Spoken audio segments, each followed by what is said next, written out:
Nga Meka në botë. Përhapja e Islamit në shekuj. Islami lindi në shekullin 7 në qytetin e Mekës, mirë po Islami daton nga njeriu i parë. Në gadishullin arabik u përhap me të madhe përmes shpalljeve hyjnore që pejgamberi Muhammed mori sipas besimit islam.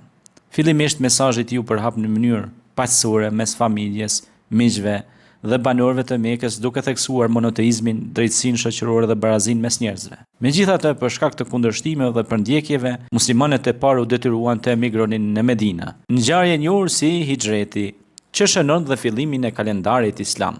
Nga Medina, Islami filloi të forcohej si fe dhe si rend shoqëror. Pejgamberi Muhammed a.s. krijoi një komunitet të bashkuar ku feja, politika dhe etika ishin të ndërlidhura. Pas vdekjes së tij në vitin 632, udhëheqja kaloi te kalifët e parë, të cilët luajtën rol kyç në përhapjen e Islamit jashtë gadishullit arabik. Brenda disa dekadash, territoret islame u zgjeruan drejt lindjes së mesme, Afrikës Veriore dhe Persisë.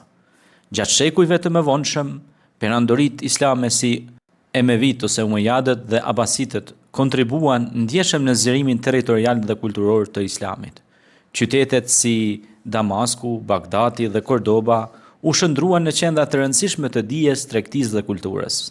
Përhapja e Islamit nuk u bën vetëm përmes pushtimeve ushtarake, por edhe përmes tregtarëve dhe dietarëve, që u thonin nëpër Azi, Afrikë dhe Evropë. Në Afrikën subsahariane, Islami u përhap kryesisht përmes rrugëve tregtare transsahariane, duke u integruar me traditat lokale. Në Azinë jugore dhe juglindore, tregtarët musliman luajtën rol vendimtar, duke ndikuar në konvertimin e popullsisë vendase në mënyrë graduale dhe paqësore.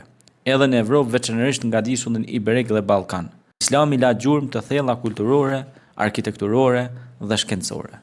Sot Islami është një nga fetë më të përhapura në botë, me miliarda besimtar në kontinente të ndryshme.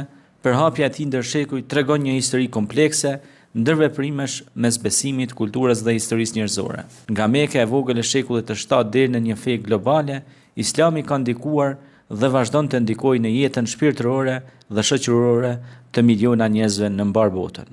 Një aspekt i rëndësishëm i përhapjes së Islamit ishte përshtatshmëria e tij me kultura të ndryshme.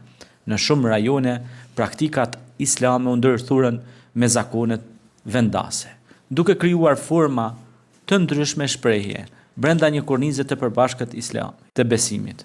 Gjithashtu, ligji islam ose sheriati ndikoi në organizimin e shoqërive, duke rregulluar marrëdhëniet familjare, ekonomike dhe juridike. Kontributet e dietarëve musliman në matematikë, mjekësi, astronomi dhe filozofi ndihmuan në rujtjen dhe zhvillimin e dijes botërore gjatë mesjetës. Kjo trashëgimi intelektuale u transmetua më vonë në Evropë, duke ndikuar në rilindjen evropiane. Në këtë mënyrë, përhapja e Islamit nuk ishte vetëm fetare, por edhe qytetëruese, duke lënë ndikim të qëndrueshëm në historinë globale. Studimi i kësaj përhapje ndihmon në kuptimin më të mirë të botës moderne, dialogun ndërfetar dhe respektit mes kulturave të ndryshme, duke theksuar rëndësinë e bashkëjetesës paqësore, tolerancës dhe bashkëpunimit ndërkombëtar në një shoqëri globale, gjithnjë më të ndërlidhur sot për brezat e ardhshëm në kontekstet arsimore, kulturore dhe shoqërore bashkohore në mbar botën sot.